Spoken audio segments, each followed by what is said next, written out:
Welcome to the Humble Hoof Podcast. My name is Alicia Harlov. This is a podcast for both horse owners and hoof care professionals, offering discussions into various philosophies on the health of the hoof and soundness of your horse. Please check us out on Facebook or at thehumblehoof.com. And now, are you going to do an interview with Pete? Yes, actually, he already scheduled one. Cool. Yeah, and actually, it's funny. I was talking to him on Facebook and asked if he would schedule an interview, and all of a sudden, like 5 minutes later, I had a text from him on my phone, and I was just like, "Oh my gosh, Pete Ramey just texted me. He just texted me on my phone."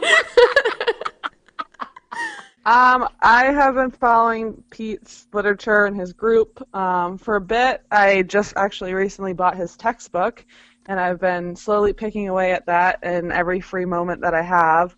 And I will be going to his clinic in August in Massachusetts, so I'm excited to see more. But I think that he has a lot to offer the community. I mean, as a horse owner and trainer, I get to hold horses for farriers, all different kind of farriers, so I see a lot of different methods being used. And I really like how he promotes, like, you know, even if the horse is shod, like, their foot should be sound underneath. You shouldn't be, you know, they should be able to be sound without even. But I really think that he has a lot to offer the horse and hoof community, and I really hope that information spreads. He sees the next generation of trimmers coming up and really wants to put time and knowledge into them while he can. And so it's I mean, I'm like totally getting cheesy, but he's not only helping horses now, but he's really helping to help horses in the infinite future by doing what he's doing. So it's awesome. Okay, I'll admit it. I definitely was a little bit of a fangirl when Pete Ramey texted me to set up an interview. Pete not only changed the way I look at hoof care, but how so many people all over the world look at hoof care too. So when he wanted to set up an interview, I did it for as soon as possible. Why don't you tell us your name and how you're involved in hoof care? I'm Pete Ramey, and I am a farrier that specializes in the rehabilitation of hoof problems. Mostly I specialize in laminitis cases and navicular or caudal palmar foot pain. And what is your approach to hoof care? What is your hoof care philosophy? My philosophy is complicated because rehabilitating hoof problems is complicated. I've studied the methods of countless people and thought it would be cool to develop methods of my own. What I've learned is that every method that I've ever heard of, all of them work somewhere, but all of them fail. I really like the way Cindy Sullivan said it. Anything you do to a horse, any method, if it fails one horse, then that is a tool, not a rule. And throughout my career, that's what I've found, is lots of tools and really not one single rule. So to really succeed with rehabilitating problems, we have to think. So what I do instead of, and this is both in the way I work and then the way I teach others as well, is rather than teaching specific, lines and numbers and lengths and measurements, rules to do, is I try to teach a very, very deep understanding of anatomy, of what's going on internally and why, and how different movement patterns affect the way the tissues grow. And so that then the more knowledge someone has about what's going on, then they can sort of make up their own method on each individual hoof, on each individual horse, and then adapt if things are changing in a positive way or in a negative way. And so that to me is a lot more effective than any of the straight methods that most people will teach. And so it sort of branches into two different categories. I guess, my main hoof care philosophy. And one is the movement of the horse, and specifically the way the feet hit the ground. Horses compensate for pain on the bottom of the foot, usually by either landing on their toes or landing on the side of the foot. And both of these movement patterns really destroy the foot and cause the foot to fall further and further and further out of function. The most common, the toe first impact, over time, it destroys the lamellar connection. It peels the walls off the horse. It thins the sole. It allows the back of the foot to fall further out of function. Whereas if the horse is loading as they should, basically flat at the walk and heel first at faster gaits, then that movement pattern promotes well-connected lamina, a thicker sole at the toe, better health at the back of the foot, both internally and externally. And so that movement moves the foot into a better direction.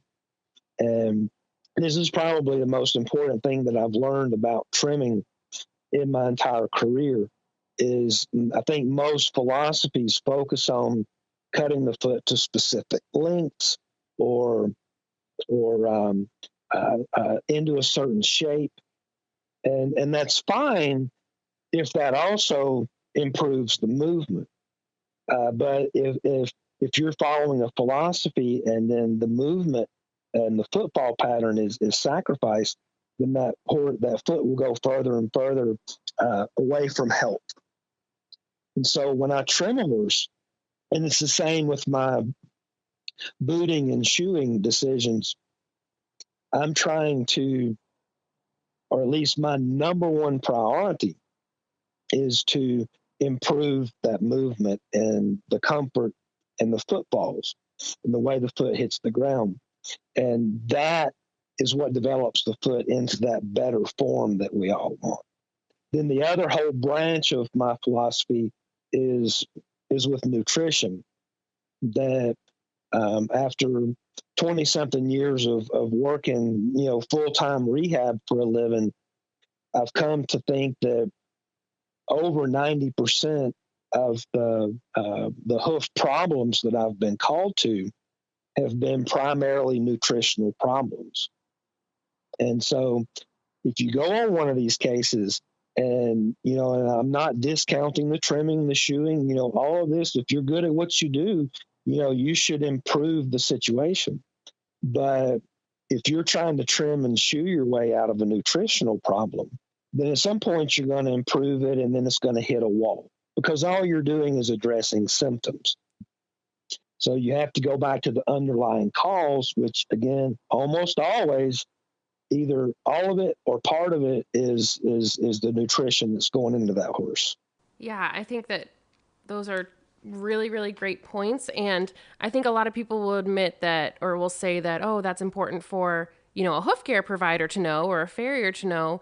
But why do you think that this kind of knowledge about hooves is important in even just horse ownership? Well, knowledge is power. I remember well before I ever started studying farrier work, I was buying and selling a lot of horses for my, I ran a dude operation, and I was buying and selling a lot of horses. And I would be at a sale or looking to buy a horse and his feet would look bad. And, I was wishing my farrier was there, is this something that you can fix in 2 or 3 shoeing cycles or is this a no-go? I need to not buy this horse. I remember wishing I had my farrier in my pocket. Then the other part of it is the more knowledge a horse owner has, then they're going to be able to evaluate the care the professionals are giving to them. And nobody's going to be able to pull the wool over their eyes, either on accident or on purpose. It's kind of like the old story with the mechanic on your car, that if you go into a mechanic saying, my car goes bumpity, bumpity, bumpity, that's you may spend a lot more money. You may not get as good a service, is if you went in there knowing specifically, okay, this is broken, I need you to replace that specific part, you're going to save a lot of money and you're going to get better care. So it's a similar thing to that. And, it's just knowledge is power. I probably should have just answered the question with that. No, I love that explanation too. And you had mentioned that you had a dude ranch, you hadn't become a farrier yet at that point. So can you tell us a little about your story and journey into hoof care? It's a two-stage story. Stage number one was economics. I had the numbers varied a little bit, but usually I owned about 30 horses at a given time, and they were all in work. They were working for a living, and I was giving all of my would-be profits to the farrier. And so basically I decided that, okay, if I'm going to do this and make a living, I've got to learn how to shoe my own horses. And so I did my original apprenticeship and started, studying books and all that, and, learning to shoe just to do my own horses. Actually, I had 7 or 8 draft horses at the time, and they made up the majority of my shoeing bill. Truth is, my original plan was just to shoe my draft horses, and then just pay the farrier to trim the small horses. And they cost 3 times more to shoe. But so that was stage one, just trying to save money. But very quickly, I fell in love, and mostly with the rehab aspect of it. I was into the problem solving aspect and the touchy feely aspect of rehabilitating horses from the start. And there may have been some economic part in this too, but at any rate, I ended up over several years buying a lot of horses from the killer market. And I would go and take $2,000 in a gooseneck trailer to the auction and try to buy horses that from what I could see only had foot problems, and everything else seemed okay with them. And so I would come home with a trailer full of horses. And so that was my start into the rehab, and that's where my heart stayed. To a point. Now, a smarter man, and this is what I always recommend to apprentices and people that I teach and everything, is find 300 client horses with all the problems are worked out, the owners at work while you're trimming the horses, and just stop there. Don't take any new clients. Take care of your 300 horses for the rest of your life. And, that's the smart way to do what I do as a business, or to be a trimmer or farrier. But I hate it. There's no way I could do that. And maybe when I'm 90, I'll do that. But I need the problems. I like to be taking on the new cases and always trying to work through the problems. And as I get the problems worked out, the better things get, the more I lose interest. What is your favorite part of your day-to-day business right now? 2 favorites. I already mentioned it's that setup trim. It's that first day on a new problem horse that has major problems. I love that first trim. And then booting, glue-ons, whatever I'm doing in that initial setup trim. And also it's that interaction with the client and looking at how the horse is being fed, cared for, housed, the whole package. I love that. I love that day. And the other one, it's very different, but it's more of a horse thing. There's not a client around, and it's just me and the horses. And day in, day out, I'm fast. I'm moving. I'm getting this one done, moving on to the next. But every once in a while, I get ahead of my schedule or something. I slow down and just really, really feel the horses. I don't know if I can describe it. just to be in a barn full of horses all munching hay and hanging out, or out in a pasture working on horses, and the others are gathered around and all that. Just hanging out with them is I used to be a rider, but now my favorite thing's just being with horses, just me and them. And has that always been the favorite part of your career, or have you had other favorite parts of your career throughout your work?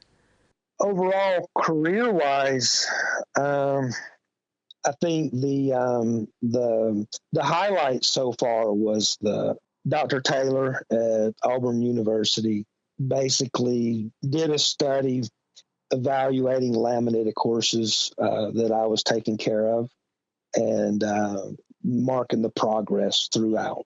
And it's called 14. If you did 14 obese laminitic horses, if you search that, it pops up.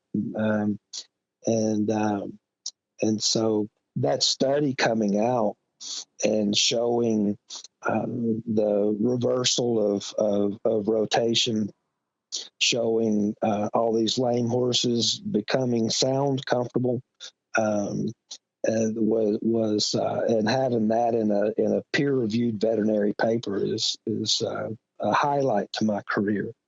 But overall, I really enjoyed watching the change. And a lot of people that are into this newer type of thinking about hoof care and lameness, it just seems so painfully slow. But as an old guy, remembering back the way things were 25 years ago, there actually has been a lot of positive change in overall horse keeping, in veterinary research, in hoof care philosophy, and I get to quietly, smugly kick back and feel like I was a part of that. Yeah, I joke that he's sort of ruined traditional hoof care for so many people in a good way. Oh, yeah. Yeah. So it's more than just the hoof care. Yeah. It's Pete's philosophy of how he deals with people. Hey, this is Megan Hensley, and Pete Ramey has been a huge influence in my hoof care career.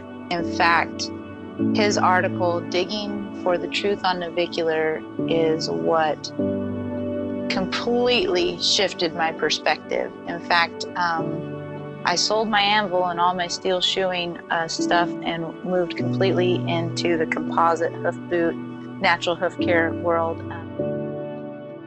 So over the years, have you had a favorite kind of case to work on, or even a favorite kind of client to work with?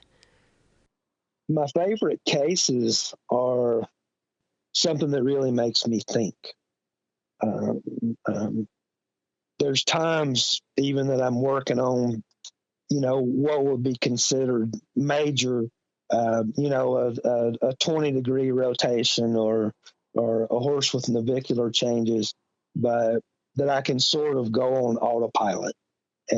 But when something really rattles my cage and really confuses me, keeps me awake at night, that's actually my favorite. And the favorite kind of client is just a client that will do what I ask. Sounds awful, I know, with the clients that are listening, but the flip of it is that most hoof problems are man-made in some way or another, and sometimes it's a farrier mistake, but usually it's horse keeping mistakes. And so therefore the horse keeping has to change to do any real change to the problem. So non-compliant horse owners, or horse owners that aren't willing to make these changes, that just want somebody to come and wave a magic wand and make their horse sound, those are the least favorite. They tie our hands. So of course, to answer the question, my favorite are the ones that are willing to listen and to make the changes that are needed so that the hoof care provider and the veterinarian can succeed. As I've been doing interviews with various hoof care providers, I've noticed that a lot of them have issues with owner non-compliance in terms of how owners can help with their horse's hoof health. So what would you say the hardest part of your job is? Honestly, owner non-compliance is the thing that just like is the only negative thing that I feel like I'm encountering right now. I'd say the main thing kind of that I'm struggling with is really trying to figure out how to get people to do what you need them to do to get the horse in the best possible health in terms of their hooves. Oh man, I guess my ideal client would be very open to listening to dietary advice. Pete has some really good pointers in how he approaches owners about how important it is that they're involved with their horse's hoof health as well. So when you first started getting into the holistic hoof care approach, did you have clients that were really resistant or, overwhelmed at the whole idea? It's, you're not just a farrier coming in to put shoes on.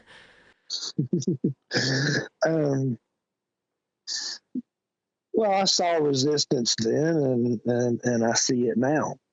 But something that I've had to swallow over the years is that if you go back in my history and say, if you go back 20 years ago, I was just starting to realize the carb overload, the vitamins and minerals, could and do, we're causing a lot of these problems that we're trying to fix out here. But I was much, much more focused on the trimming.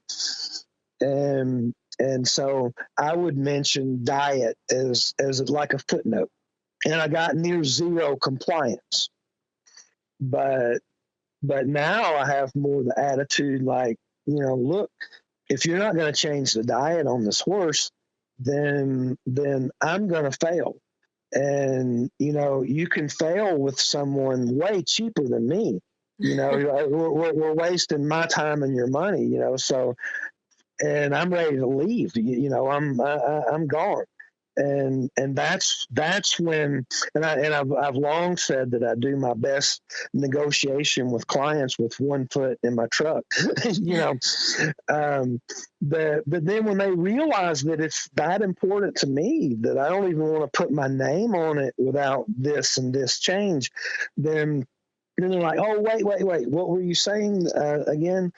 And so now I get much better owner compliance, which makes me realize that it was partially my fault all along when I wasn't getting owner compliance. And it's been that way with a lot of other aspects, with booting horses, with getting people to treat fungus and bacteria if they're causing a problem, with everything and environmental changes.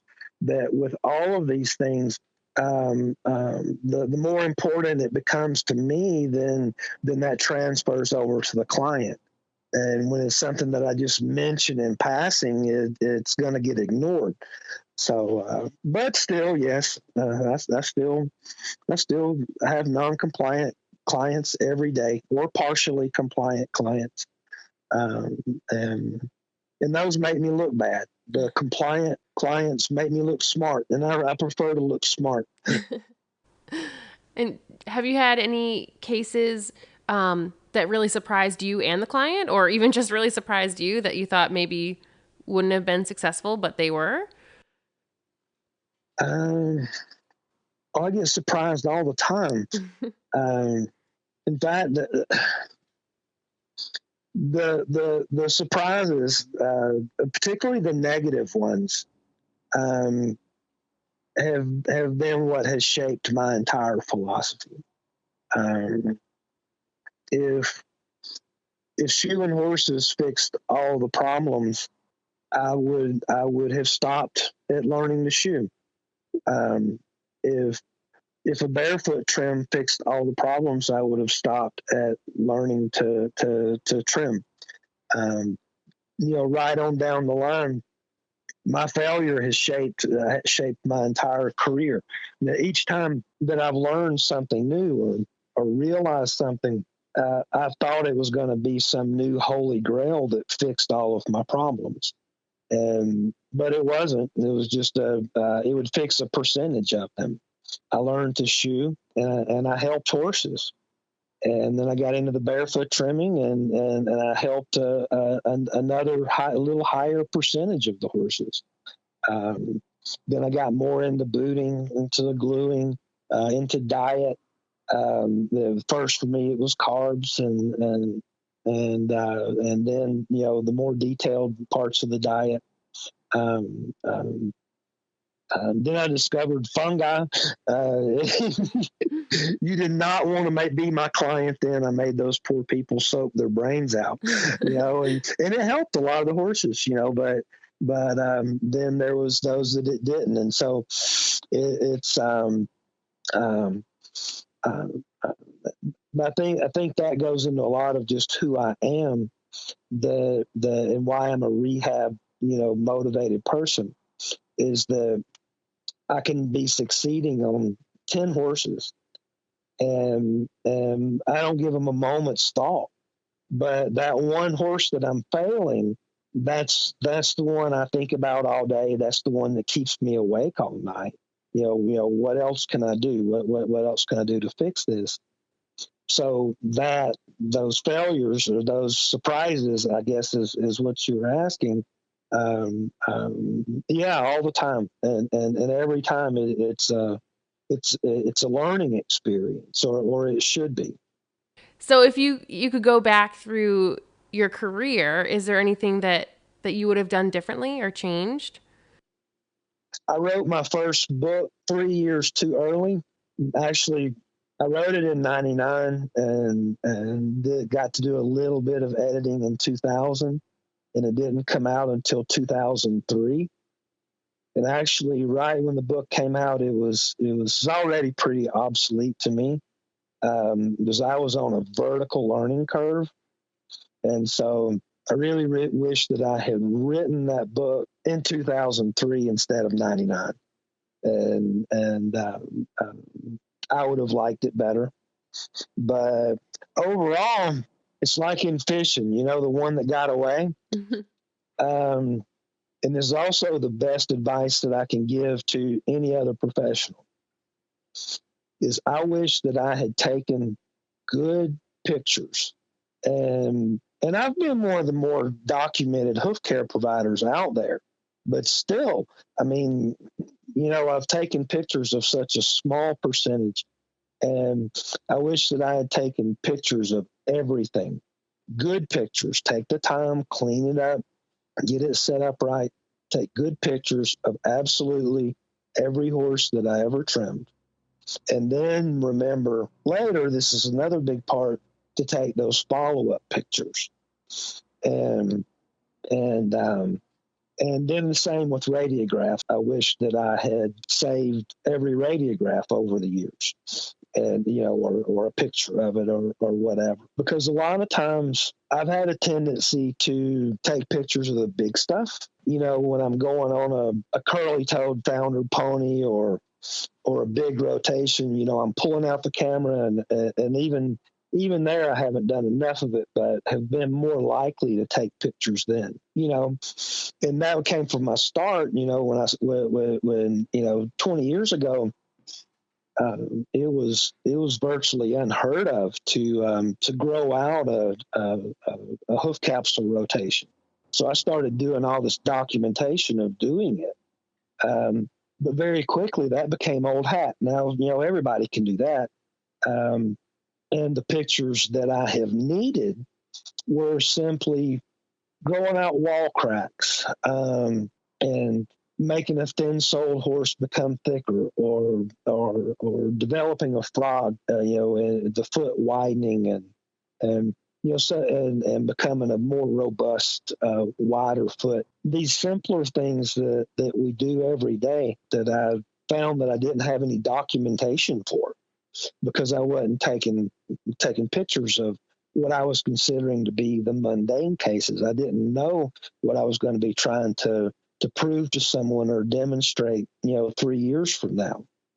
And so if I had taken pictures of everything throughout my career, that's the one change I would have made. And so I know that, and I still can't make myself start doing it. I'm doing better than I was. And I've really realized that was a huge mistake that I've made, is just not documenting every single case. So then, looking ahead, do you have any goals still for the future? Oh, we did the camper tour where we loaded our younger kids up and homeschooled them and spent 2 years riding around the country doing small workshops and working on problem horses. And that's and Ivy and I really love the RV life. So I'm pretty sure that when our kids are grown, that you'll see us doing that again, living in a camper and touring around, working on horses and helping people in horses. Did you have a favorite location that you visited for a clinic? Oh, everybody always asks me that, and that's the most. My favorite was that camper tour. As far as locations go, because it was the change. If I had been in the desert, I love the rainforest. And if I had been in the rainforest, I love the desert. If I had been in the mountains, I love the beach, and back and forth. So the change was cool, but I like to be outside. So I like everywhere, particularly if it's not people-y. But then as far as travel goes, I guess it's Australia and Canada, not because of the ground, but the people and the lifestyle. I think, or I guess I imagine that Canadians and Australians are like Americans were 100 years ago. No, I'm not calling you backwards. This is a compliment that Americans are a little grouchier, a little faster, a little more disgruntled, and seems like Canadians and Australians are more laid back and just chill. So I really like to be around those people. And is there someone that you've worked with or that you know of that you really admire and respect? Ivy's got to be number one. And I'm not saying that for brownie points. She'll never listen to this. But what Ivy's done for me is constantly working my brain and then just forcing me to do things that are more big picture. My brain is all about the horse in front of me. If it weren't for Ivy, I would still be climbing fences in the night and trimming horses that I thought needed to be trimmed. And so she's been really important to shaping me into who I am, as someone that gets out there a little bit. Then professionally, Dr. Kerry Ridgway, God, I miss him. He was veterinarian, big in the endurance world, then turned to body work and as the primary part of his practice in the latter part of his career. And if you've never studied him, it'd be just really helpful to anyone to go and find his DVDs and his writings and everything. But I spent a lot of time studying him, and then he rode with me in my clients, and he was just a master at finding body issues in the horse's body and watching the movement. And I guess since most of my hoof care philosophy is centered around the horse in motion, rather than standing still, he's the one that really developed my eye for watching movement and picking out problems in movement. And I'm still irritated with him for dying. We lost a good one there. As far as just pure raw respect goes, is Dr. Deborah Taylor, and she one of the best equine vets that I've ever been around. And what makes her that way is her constant thirst for knowledge. And Dr. Taylor can be summed up best with how we met. I don't know why she was on my website, but she was on my website and saw, before and after radiographs, reversing distal descent, reversing sinking. And I get this phone call, and she's just like, "How did you do that? I don't know how to do that." And, her mind works a lot faster than mine, and she's like, "I don't know what to do. I don't know. I'm a board certified veterinarian teaching in a vet school, and I don't know how to do that. How do you make the bone go up in the hoof capsule?" slow down, I'll tell you. And she was just went on a mission herself, that okay, here's somebody that knows how to do this one thing that I don't know how to do. I'm going to learn. I'm going to find out, and I think that she's worked her whole career that way, and it's why she's the vet that she is.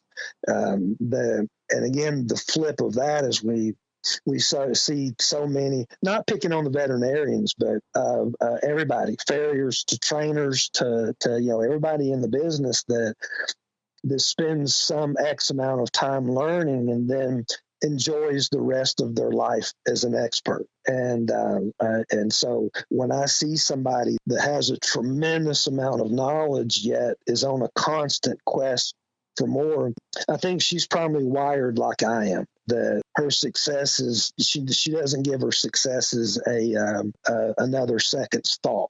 But anytime she fails, it consumes her. I'm Deborah Taylor. I'm a veterinarian who focuses on hoof care and hoof rehab. Meeting Pete Ramey just really completely opened my mind to, first, what was a normal hoof. We see so many abnormal hooves as veterinarians that when I met him, I didn't even really recognize what normal looked like before I met Pete.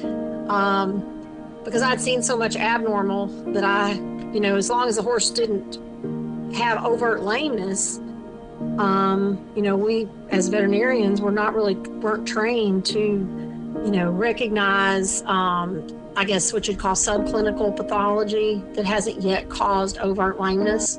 So those horses that are kind of on their way to having a hoof attack, we don't recognize those, or weren't trained as veterinarians to recognize those.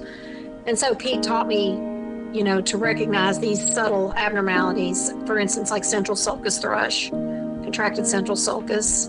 I thought it was, when I met Pete, I didn't even know that it could be any different. I thought it was a conformational flaw or just a conformation of the horse. I didn't recognize that it could be reversed. And I didn't recognize, what it was causing to the stride of the horse and how it was perpetuating long-term biomechanical problems. So that would be the biggest thing, that he completely changed, my way of looking at a hoof. Because then the point is that I didn't know any of that even if it was pathology, I didn't know it could be reversed until I met Pete. When I was struggling with a really hard hoof care case, or even struggling with my own horse, I would often think, what would Pete Ramey do? And when I saw him pop up on my suggested friends one day on Facebook, I thought, there's no way this is really Pete Ramey. But then I noticed that all these other well-known hoof care providers were writing on his wall and saying, "Pete, welcome to the Facebook world." And then all of a sudden, he set up a Facebook page and a Facebook group, and he was offering advice to thousands all over the world on how to help their horses. And actually, I asked that question about who you admire or respect to a lot of people so far now, and a lot of them said you, and a few people even mentioned your Facebook group, Hoof Rehab Help, where you donate hours of your time for free. So how do you find the time to do that, and what motivates you to do that? How do I find the time? Of texting and driving. Most of it, I'm sitting on the side of the road, so I do it out trimming. If I have a short drive in the morning, I usually I spend an hour drinking my coffee and sitting there and working on that. And if I have a long drive, I get up and drink my coffee while driving, and I actually allow, an extra hour or so. And a lot of times I'll pull over on the side of the road. And then I do that between clients too. I do allow a little extra space throughout the day, but I have my GPS set on my next client, and so I sit on the side of the road and watch the arrival time. And so when the arrival time gets to 10 o'clock, then I pull out and drive, and I do some more. That's when I find the time. The why of it is I really feel like maybe it's just trying to add on to my karmic debt or something like that. But I really feel like that when I'm working on a horse, I'm helping that horse. But if I help a person, I may help hundreds of horses, or thousands. And so I really feel like the teaching and then, helping people work through hard cases specifically, which I get to do a lot there, is that I'm helping a lot more horses than if I was spending the same time under a horse. I mean, I've appreciated it, not even just for help with my own horse, but I love reading the posts from other people and seeing what other people do or what you would recommend to do. And I think it's broadened my knowledge, even just reading through it. So it's been a really great resource for sure. Yeah. Mine too, actually. I learned a lot there myself, by the way. Really? And yeah, I want to take this time too, actually, to thank the other professionals and the nutrition experts and all the different people that come on there and help, because honestly, and it's the way I did for years. Before I started doing this, I spent about an hour and a half a day, helping people remotely, sometimes more, but it would be one horse owner. And if it weren't for all the help I get there from other professionals, that would be all I would be able to help is, one horse a day, maybe. The knowledge base of all the professionals that have come together there helping horses has allowed that volume. Oh, the volume. It's way up there. Mm-hmm. A lot of horses getting help there, and yeah. It's helped me a lot too. I've learned a lot in the process. Well, I think I mentioned this actually during Sally's interview, that I joked that that you sort of ruin traditional hoof care for a lot of people. So I think a lot of the knowledge comes from the way, at least for me, I know the way that seeing how you approach things sort of inspired me to change how I look at my own horse or at hoof care, at other horses now that I trim. So it's really cool. It's really cool to see that group growing. Yeah. I am really impressed by Pete's selfless ability to give away free education like he does, in terms of how he uses his Facebook group and remains active on there. I mean, there's rarely a day where I'm like, haven't really seen, like I see a thread, I'm like, oh, I really want to see what Pete thinks about this horse. And he almost always goes and comments on it. And there's a lot of threads on there. So that's really, I admire him greatly for that. But also all the research he's put into understanding the barefoot hoof. I mean, it's just been monumental for our community and for the horses. So I admire him greatly. For the interview I did with Pete, we chatted for over 2 hours. So I decided to make this into 2 episodes. Stay tuned for next week when we get into more of the technical stuff that Pete does. Some glue-on boots and tape-on boot applications, some advice on working with distal descent, sole thickness, wall cracks, white line disease. I hope you tune in. If you're interested in learning more from Pete, his website, hoofrehab.com, has tons of free articles that anyone can access. The store on the website also has DVDs and books for owners and hoof care professionals. Care and Rehabilitation of the Equine Foot is one of my favorite books to reference when looking into ways that I can address certain pathology in the foot. And his DVD set, Under the Horse, really got me started before I started trimming myself.